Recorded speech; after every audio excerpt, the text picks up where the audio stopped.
시작이 중요한 게 아니라 끝까지 가는 사람이 진짜입니다. 안녕하세요. 인생정비입니다.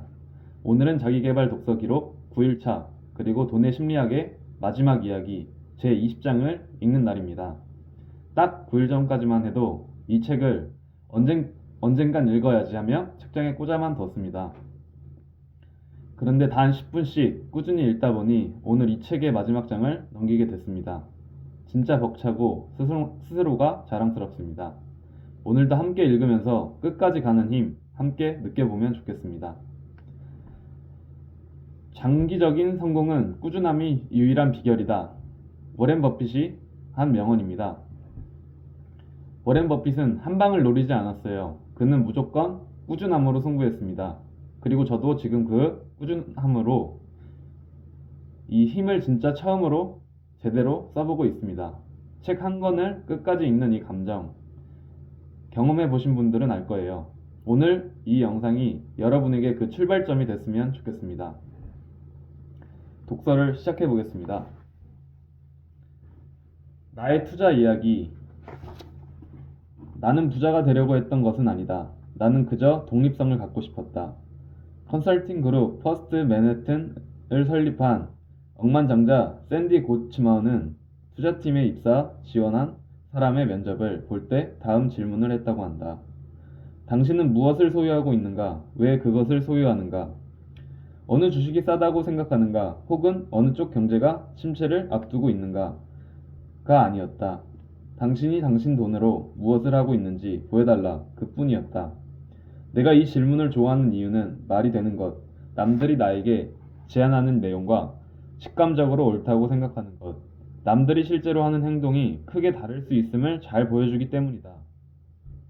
다음을 보자. 투자 데이터 제공 사이트인 모닝스타에 따르면 미국의 모든 뮤추얼 펀드 포트폴리오 매니저 중 절반은 자신의 펀드에 한 푼도 투자하지 않는다고 한다. 사악하게 보일 수도 있는데 어느 정도의 위선을 보여주는 통계임에는 분명하다. 하지만 이런 일은 생각보다 흔하다. 서던 캘리포니아 대학교 의과대학의 캠 머리 교수는 2011년에 의사들은 어떻게 죽는가라는 글을 썼다. 이 글을 보면 의사들이 말년에 받는 치료 방법이 환자들에게 추천하는 방법과 매우 다르다는 것을 알 수 있다. 머리 교수는 이렇게 썼다. 다른 사람들처럼 죽지 않는다. 의사들은 다른 사람들처럼 죽지 않는다. 이례적인 것은 그들이 대부분의 미국인보다 훨씬 더 많은 치료를 받는 게 아니라 훨씬 더 적은 치료를 받는다는 점이다. 의사들은 남들의 죽음을 막으려고 그처럼 많은 시간을 쓰면서도 정작 자신의 죽음 앞에서는 상당히 평온한 경향이 있다.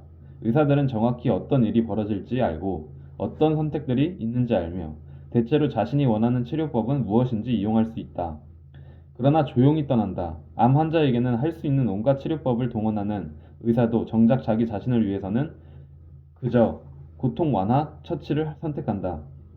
남들이 나에게 추천하는 내용과 본인 스스로 하는 행동이 서로 다르다는 게 반드시 나쁜 일은 아니다. 그저 나와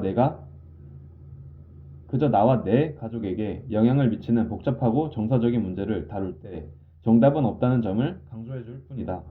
보편적 진리란 없다. 나와 내 가족에게 맞는 진리가 있을 뿐이다. 내 마음이 편하고 밤잠을 설치지 않을 수 있는 방식으로 체크하고 싶은 칸에 표시하면 된다. 반드시 따라야 할 기본적 원칙들이 있다. 이 점은 금융이나 외료나 의료나 마찬가지다.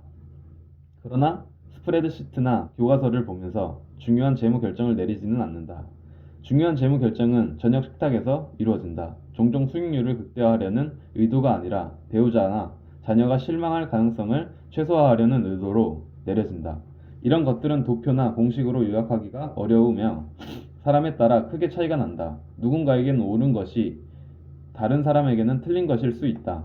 그러니 여러분은 여러분에게 맞는 방법을 찾아야 한다. 다음은 나에게, 나의 가족에게 맞는 방법이니 참고만 하기 바란다. 저축 전략과 투자 전략 두 가지를 소개한다. 나의 저축 전략. 언젠가 찰리 먼거는 이렇게 말했다. 나는 부자가 되려고 했던 것은 아니다. 나는 그저 독립성을 갖고 싶었다. 그렇다. 부자가 되는 것은 제쳐둘 수 있다. 그러나 독립성은 그럴 수 없다. 독립성은 늘 나의 경제적 목표였다. 나는 최고 수익률을 추구하거나 레버리지를 이용해 초호화 생활을 하는 데는 관심이 없다. 그 두 가지는 친구들에게 잘난 인상을 주려고 하는 게임처럼 보이고 모두 숨은 리스크가 있다. 그냥 매일 아침 나와 내 가족이 하고 싶은 건 뭐든 할 수 있다는 사실을 알면서 잠을 깨고 싶을 뿐이다. 내가 내리는 모든 경제적 의사결정의 중심에는 이런 목표가 있다. 내 부모님이 살았던 성인기는 두 단계로 나뉜다. 찢어지게 가난했던 시기와 그런대로 잘 살았던 시기다. 나이 40에 자녀가 벌써 셋일 때 아버지는 의사가 됐다. 의대를 다니며 배고픈 아이 셋을 부양하던 시절 어쩔 수 없이 생긴 검소한 생활 방식은 의사 월급을 받아도 바뀌지 않았다. 부모님은 높은 저축률로 본인들이 버는 것보다 한참 못 미치는 생활을 하면서 좋은 시절을 다 보냈다.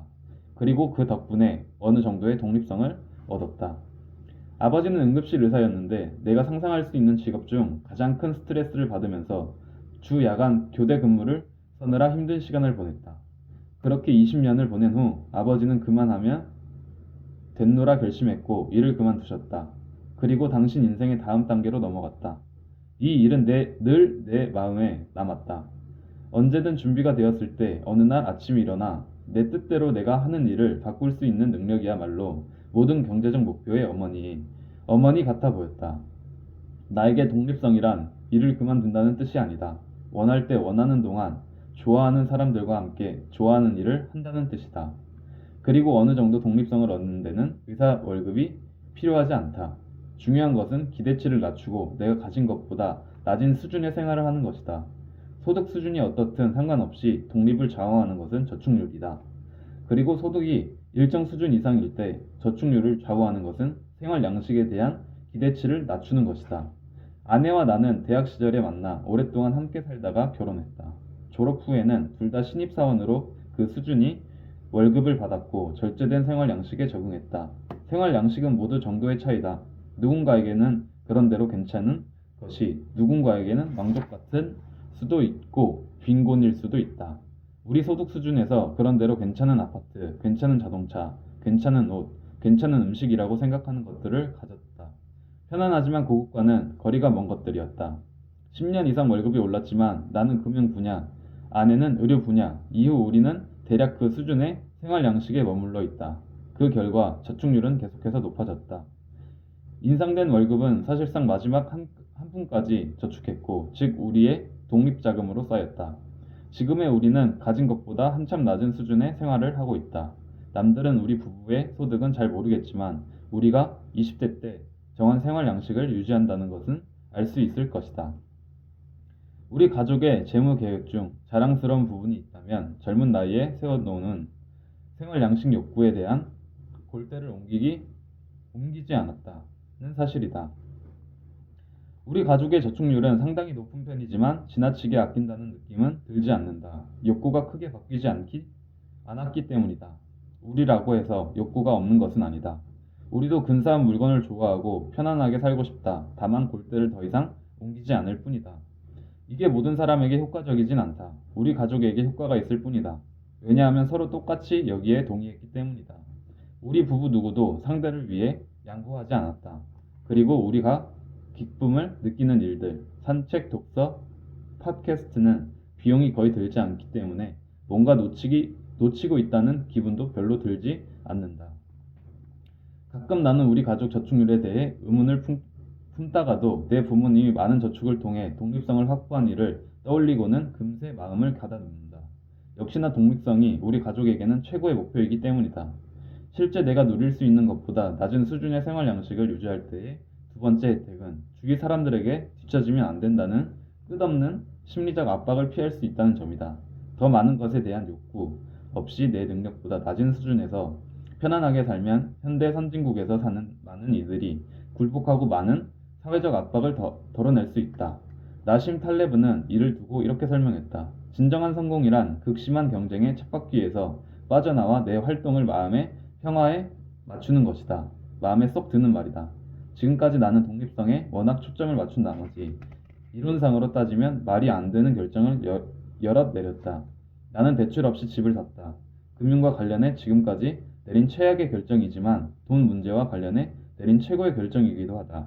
내가 집을 살 당시에는 대출 이율이 터무니없이 낮았다. 이성적인 지원자라면 누구든 값싼 대출금을 활용하고 남은 저축으로 주식처럼 수익률 높은 자산에 투자하라고 했을 것이다. 그러나 우리의 목표는 냉철하게 이성적이 되는 것이 아니었다. 그저 심리적으로 적당히 합리적이면 그만이었다. 내 집을 소유하는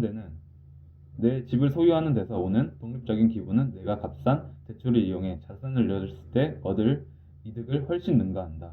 매달 대출금을 갚을 필요가 없다는 사실은 내 자산의 장기적 가치를 극대화하는 것보다 더 기분 좋은 일이었다. 나는 내 결정의 한결을 지적하는 사람들 혹은 절대 나와 같은 행동을 취하지 않은 사람들에게 굳이 내 결정을 방어하려 들지 않는다.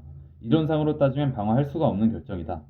다만 우리 가족에게는 맞는 결정이다. 우리는 이 결정이 마음에 든다. 이것이 중요하다. 좋은 의사결정이 언제나 이성적인 의사결정은 아니다. 살다 보면 행복할 것인지 옳을 것인지 둘 중에 선택을 내려야 할 때가 있다. 또한 우리 가족은 대부분의 재무상담가들이 추천하는 것보다 자산 대 현금 비중을 높게 유지한다. 주택 가치를 제외한 자산의 20%쯤 된다. 이 역시 이론상으로는 방어하기 힘들고 다른 이들에게 추천하지도 않는다. 그저 우리 가족에게 맞을 뿐이다. 내가 그렇게 하는 이유는 독립성이 있어서는 현금이 산소 같은 존재이기 때문이다. 더 중요한 이유는 보유한 주식을 어쩔 수 없이 파는 일이 절대 없기를 바라기 때문이다. 큰 돈을 쓸 일이 생겨 어쩔 수 없이 주식을 팔아야 하는 경우 최대한 0에 가깝게 만들고 싶었다. 아마도 우리 가족은 남들보다 리스크 선호도가 낮은 듯하다. 개인 금융과 관련해 배운 모든 사실을 종합해 볼 때 누구나 예외 없이 결국에는 예상 못하게 큰 돈을 쓸 일이 생긴다. 그리고 예상하지 못한 일이기 때문에 그런 지출에 대해서는 계획을 세우지 않는다. 우리 집의 재무 상태를 자세히 아는 몇몇은 이렇게 묻는다. 저축은 왜 하는 거야? 집을 사려고? 보트를 사려고? 새 차를 사려고? 모두 아니다. 나는 돌발 변수가 더 많아질 것에 대비해 저축을 한다. 그리고 비용을 대려고 어쩔 수 없이 주식을 파는 일이 없어진다면 우리가 보유한 주식이 최대한 오랫동안 몸집을 키울 확률도 높아질 것이다. 찰리 먼거가 멋지게 표현한 것처럼 말이다. 복리의 첫 번째 규칙은 절대로 쓸데없이 손대지 않는 것이다. 나의 투자 전략. 나는 주식 추천 컨설턴트로 커리어를 시작했다. 당시 우리 가족은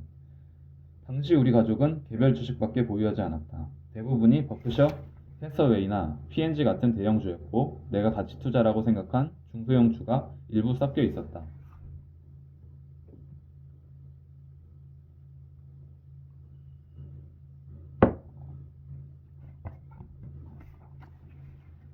20대를 돌이켜보면 어느 시점에서든 항상 나는 25가지 정도의 주식을 보유하고 있었다. 주식 추천 컨설턴트로서 내가 일을 잘했는지는 모르겠다.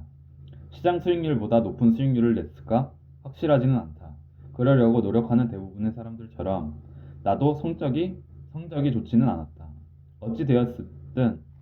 어찌 되었든 나는 관점을 바꿨고 지금 우리가 보유한 주식은 마지막 1주까지 모두 저비용 인덱스 펀드다. 적극적으로 주식을 고르는 것도 나는 반대하지 않는다. 스스로 고르든 액티브 펀드 시장 수익률을 상회하기 위해 적극적인 운용 전략을 펼치는 펀드를 운영하는 펀드 매니저에게 돈을 맡기든 상관없다. 나는 시장 평균을 능가할 수 있는 사람들도 있다고 생각한다. 다만 아주 어려운 일이고 사람들이 생각하는 것보다 더 어려운 일일 뿐이다. 투자에 대한 내 생각을 요약하면 이렇다. 모든 투자자는 자신의 목표를 달성할 확률이 가장 높은 전략을 골라야 한다. 그리고 그 내 생각의 대부분 저비용 인덱스 펀드에 정기적으로 일정 금액을 계속 투자해가는 전략이 장기적으로 성공할 확률이 가장 높을 것이다. 그렇다고 해서 인덱스 펀드 투자가 늘 맞다는 이야기는 아니다. 모두에게 맞는 이야기도 아니다. 적극적인 주식 선정이 반드시 실패하게 되어 있다는 뜻도 아니다. 대체로 이 업계는 어느 한쪽으로 너무 고정되어 왔다. 특히 적극적인 투자에 격하게 반대하는 사람들은 말이다. 시장 수익률을 이기는 것은 당연히 어렵다. 성공 확률은 당연히 낮다. 그렇지 않다면 모두가 그렇게 할 것이고 모두가 그렇게 한다면 기회는 없을 것이다. 따라서 시장 수익률을 이기려고 하는 사람들 다수가 실패한다는 사실은 놀랄 일이 아니다. 통계에 따르면 2019년까지 10년 동안 대형 액티브 펀드를 운용하는 펀드 매니저의 85%는 S&P 500 지수를 이기지 못했다. 시장 수익률을 이기려고 하는 것은 제 정신이 아니라고 생각하면서 자녀에게는 별을 따보라고 프로 운동선수가 돼보라고 격려하는 사람들도 있다. 사람마다 선호하는 것은 다르다. 인생은 확률이며 우리는 누구나 확률에 대해 조금씩 다른 생각을 갖고 있다. 그동안 나는 저비용 인덱스 펀드에 꾸준히 수십 년간 투자했고 돈이 혼자서 불어나게 내버려두면 우리 가족의 모든 경제적 목표를 달성할 확률이 높다는 생각을 하게 됐다. 이렇게 생각하게 된 때는 검소한 생활 양식이 큰 몫을 차지했다. 시장 수익률을 능가하려고 시도하는 데서 비롯되는 추가적인 리스크를 부담하지 않고도 목표를 달성할 수 있다면 굳이 그런 시도를 할 이유가 없다.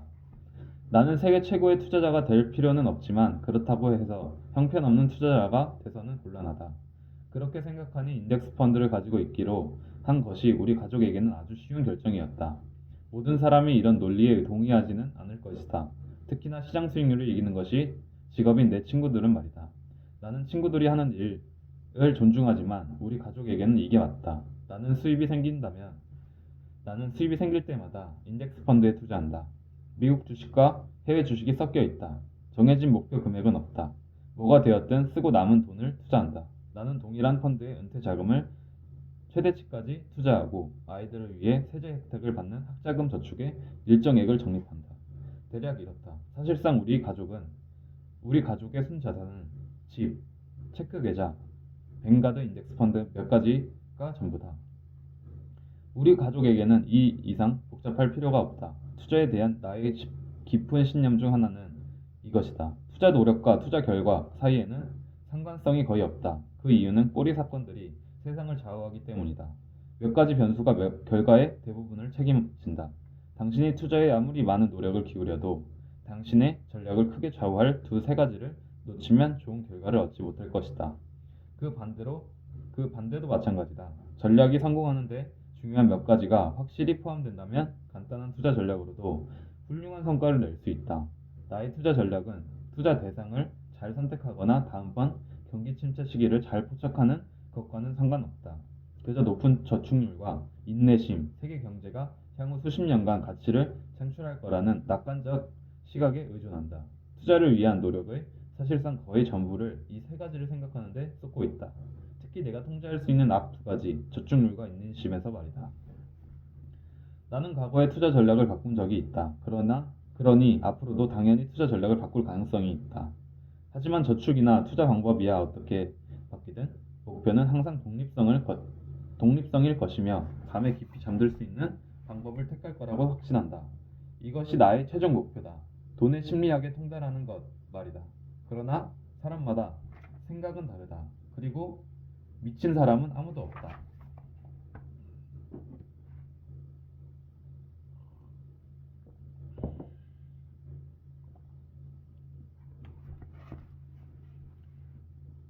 우리는 스프레드시트나 교과서를 보며 재무 결정을 내리지 않는다. 중요한 재무 결정은 저녁 식탁에서 이뤄진다. 수익률을 극대화하려는 의도가 아니라 배우자나 자녀를 생각하며 결정을 내린다. 따라서 사람에 따라 다를 수밖에 없고 누군가에게는 옳은 것이 다른 사람에게는 틀린 것일 수 있다. 우리는 자신만의 투자 전략을 찾아야 한다. 돈에 대한 이 같은 생각은 어떻게 형성된 걸까? 현대 소비자의 심리를 이해하고 이것이 어디로 향할지 파악하려면 어쩌다가 여기까지 왔는지부터 알아야 한다. 우리는 다들 어쩌다가 여기까지 왔을까? 만약 당신이 1945년에 잠이 들어서 2030년에 깨어났다면 주변 세상을 알아볼 수 없을 것이다. 이 기간 안에 벌어진 경제 성장은 그야말로 유례가 없는 일이다. 당신이 2020년에 깨어나 뉴욕과 샌프란시스코의 부의 수준을 봤다면 충격을 받았을 것이다. 이를 디트로이트의 빈곤과 비교했다면 충격을 받았을 것이다. 주택 가격, 대학 등록금, 의료비 수준을 보았다면 충격을 받았을 것이다. 평균적인 미국인이 저축과 지출 일반에 대해 어떻게 생각하는지 봤다면 충격을 받았을 것이다. 어떻게 이 모든 일이 벌어졌는지 합리적으로 이야기를 구성해 보려 했다면 완전히 엇나갔을 것이다. 직관적이지 않고 미리 내다볼 수도 없는 일이었기 때문이다. 제2차 세계대전 이후 미국에서 일어난 일은 미국 소비자의 역사다. 이 역사는 사람들이 왜 돈에 대해 지금과 같이 생각하는지를 설명하는 데 도움을 준다. 짧게 이야기하면 다음과 같다. 상황이 아주 불확실했다. 그러다가 아주 좋아졌다. 그러다가 상당히 나빠졌고, 다시 정말 좋아졌고, 다시 정말 나빴고, 지금 우리가 있는 것이다. 나는 이 모든 사건을 서로 연결해주는 내러티브가 있다고 생각한다. 상세한 설명은 아니다. 하지만 어떻게 모든 것이 맞아 들어가는지에 대한 이야기다. 이 이야기는 큰 사건들을 서로 연결해 보려는 시도이기 때문에 이 기간에 일어난 수많은 세부 사항은 다루지 못한다. 누구든 빠뜨린 것이 있다고 지적한다면 아무도 나는 동의할 것이다. 여기서 우리의 목표는 플레이 하나하나를 다 묘사하는 것이 아니다. 그저 하나의 게임이 다음 게임에 어떤 영향을 주었는지 살펴보려는 것이다. 현대 소비자는 다음과 같은 방식으로 지금에 이르렀다. 1945년 8월 제2차 세계대전이 끝났다. 뉴욕타임즈는 일본의 항복을 두고 미국 역사상 가장 행복한 날이라고도 보도했다. 하지만 이런 말도 있다. 역사란 지독한 것의 다음에 또 지독한 것이 오는 일이다. 종전의 기쁨은 금세 다음과 같은 질문과 부딪혔다. 이제 어떻게 되는 거지? 미국 인구의 11%였던 1600만 명이 전쟁에 동원됐다. 마지막에는 800만 명이 해외에 있었고 그들의 평균 연령은 23세였다. 18개월 후면 150만 명을 제외한 그들 모두가 본국으로 돌아와 제복을 벗는 것이다. 그 다음은 무엇인가? 그들은 무엇을 하게 되는가? 그들은 어디서 일하는가? 그들은 어디서 사는가? 이런 것들이 당시 가장 중요한 질문이 된 데는 두 가지 이유가 있었다. 첫째, 아무도 답을 몰랐다. 둘째, 빨리 답을 찾지 못하면 많은 경제학자들이 보기에 가장 가능성이 큰 시나리오는 경제가 다시 대공황 같은 깊은 수렁에 빠지는 것이었다. 전쟁 중에 다음과 같은 세 가지 힘이 축적되었다. 1. 주택 건설이 멈춰섰다. 그간 모든 생산 능력은 전쟁 물자 공급 쪽으로 이동했다. 1943년에는 매달 1만 2천 호 이하의 주택이 건설되었는데 이는 미국의 도시 하나당 새로 지어진 주택이 한 채도 안 된다는 뜻이었다. 귀한 용사들은 심각한 주택난에 직면했다. 전쟁 중에 만들어진 특정 직업들, 예컨대 선박이나 탱크, 비행기를 만드는 직업은 전후가 되자 갑자기 필요가 없어졌다. 민간 부분 기업에서는 대단히 빠른 속도로 대량 실업이 이어졌다. 군인들이 어디서 일을 할 수 있을지가 분명하지 않았다. 전쟁 중 그리고 전쟁 직후에 결혼율이 급증했다. 군인들은 엄마의 지하실로 귀환하고 싶어 하지 않았다. 그들은 당장 훌륭한 직업을 가지고 자기 집을 구해서 가정을 꾸리고 싶어 했다. 정책 위반자들은 이 점이 걱정되었다. 불과 5년 전에 끝난 대공황의 기억이 아직도 생생했다. 1946년 경제자문위원회가 트루먼 대통령에게 내놓은 보고서에서는 향후 1년에서 4년 이내에 대규모 경제 공황이 찾아올 수 있다고 경고했다. 이들은 별도의 1947년 보고서에서 트루먼 대통령과 회의를 다음과 같이 요약했다. 우리는 일종의 경기 침체 기간에 들어섰는지도 모른다. 그렇다면 경기 침체를 유발하는 힘이 손을 쓸 수 없는 지경이 되지는 않을지 상황 파악을 아주 정확히 해야 한다. 더 이상의 하락은 공황으로 가는 악순환에 빠질 위험을 증가시킬 수 있다는 여러 전망을 관가해서는 안 된다. 이런 공포가 더욱 악화된 것은 즉각적인 수출 증대를 기대할 수 없었기 때문이었다. 가장 큰 두 경제권, 즉 유럽과 일본이 폐허 위에서 인도주의적 위기를 맞고 있었다. 그리고 미국은 어느 때보다 많은 빚에 허덕이고 있어서 정부가 경제에 직접적 자극을 주기도 어려웠다. 그래서 우리는 조치를 취했다.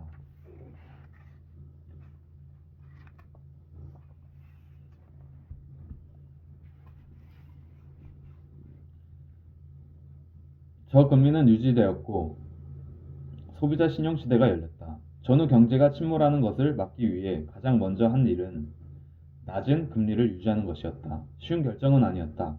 병사들이 고향으로 돌아오면 옷부터 자동차에 이르기까지 온갖 물자가 부족할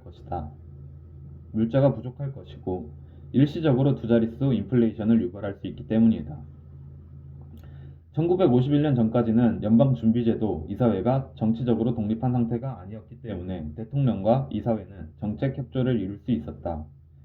1942년 연방준비제도 이사회는 전쟁 비용 마련을 돕기 위해 단기 금리를 0.38%로 유지하겠다고 발표했다. 이후 7년간 금리는 0.01%도 바뀌지 않았다. 1950년대 중반까지 3개월 국채 수익률은 2% 미만에 머물렀다. 금리를 낮게 유지한 명시적 이유는 전쟁에 사용한 6조 달러에 이르는 지금의 비용을 낮게 유지한다는 것이었다.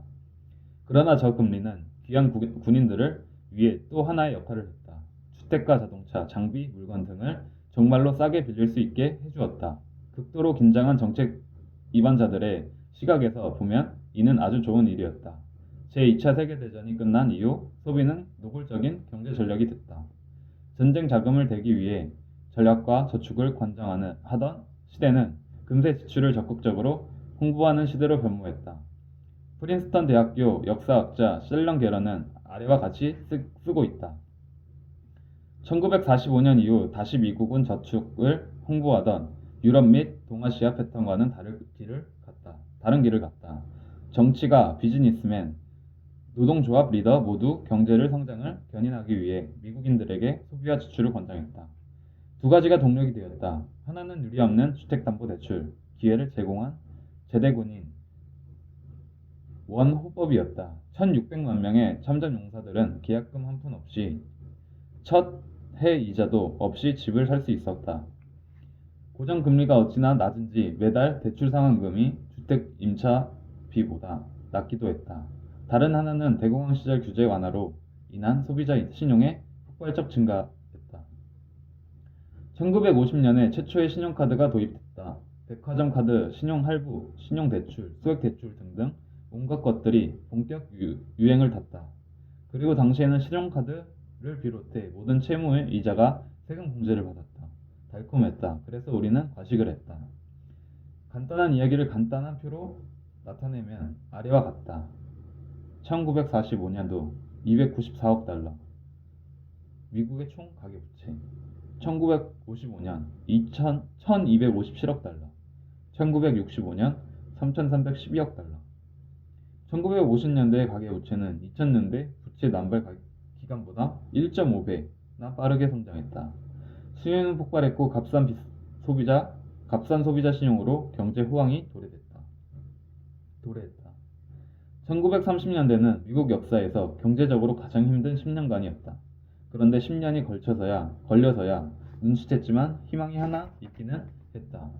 대공황은 필요에 의해 자원과 생산성, 혁신을 크게 늘려놓았다. 1930년대에는 생산성 붐에 대해 큰 관심을 쏟지 않았다. 다들 경제가 얼마나 나쁜가에만 초점이 맞춰져 있었기 때문이다. 1940년대에도 큰 관심을 쏟지 않았다. 모든 것이 전쟁에 초점이 맞춰져 있었기 때문이다. 그러다가 1950년대가 되자 갑자기 깨달았다. 우와, 놀라운 발명품들이 나왔구나. 우리가 그런 건 정말 잘 만드는구나. 가전제품, 자동차, 전화기, 에어컨, 전기 등 전쟁 기간에는 수많은 가정용품들을 구매하는 것이 거의 불가능했다. 공장은 모두 총과 배를 만드는 곳으로 바뀌었다. 그러다가 전쟁이 끝나자 군인들은 물건에 대한 억눌린 수요를 만들어냈다. 결혼을 했고 다시 삶을 이어나가고 싶었다. 새로 생긴 값싼 소비자 신용으로 간덩이가 커진 이들은 미국이 한 번도 보지 못했던 과소비로 이어갔다. 프레더릭 루이스 앨런은 커다란 변화에 다음과 같이 쓰고 있다. 이 전후 기간에 농부들은 새 트랙터와 옥수수 수확기, 전기 차규기를 샀다. 이웃들과 공동으로 쓰려고 어마어마하게 많은 농기계들을 사 모았다. 농부의 아내는 늘 갖고 싶었으나 대공황기에는 여유가 되지 않아 사지 못했던 반짝이는 흰색 냉장고와 최신 세탁기, 급속 냉동기를 샀다. 그의 가정은 설거지 기계를 설치하고 전동 잔디깎기 기계에 투자했다. 도시 가정은 빨래방을 이용하고 거실에 놓을 텔레비전을 샀다. 남편의 사무실에는 에어컨이 설치됐다. 이런 식의 소비가 끝이 없었다. 소비 열풍이 얼마나 강했는지 알겠는가? 이것은 결코 과장이 아니다. 1942년부터 1945년까지 상업용 자동차와 트럭 제조는 사실상 멈춰 있었다. 그러다가 1945년부터 1949년 사이에 2100만 대의 자동차가 팔렸다. 1955년까지는 3,700만 대가 더 팔렸다.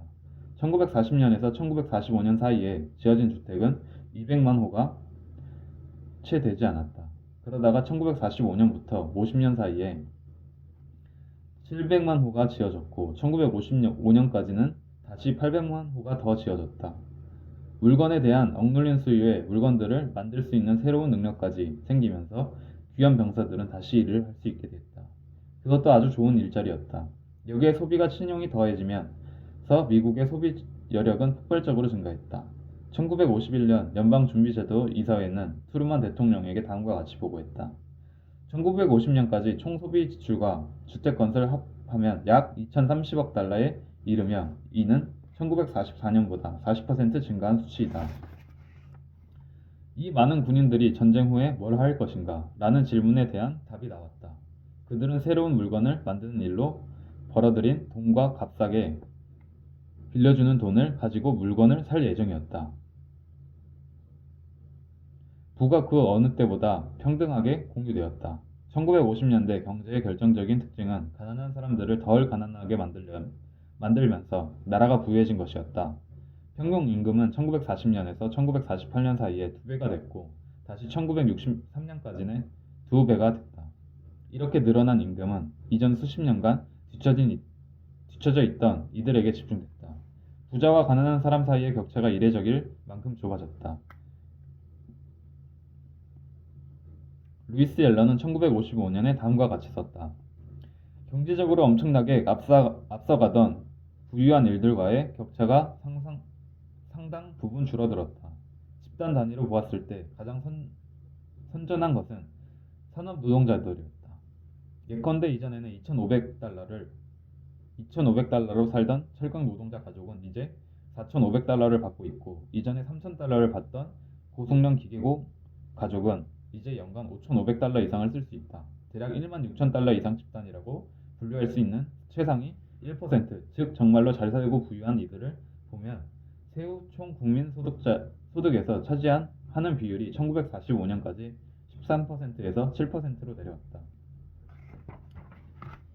이는 단기적인 트렌드가 아니었다. 1950년에서 1980년 사이에 임금 노동자 하위 20%의 실질 소득은 상위 5%와 거의 똑같은 양만큼 늘어났다.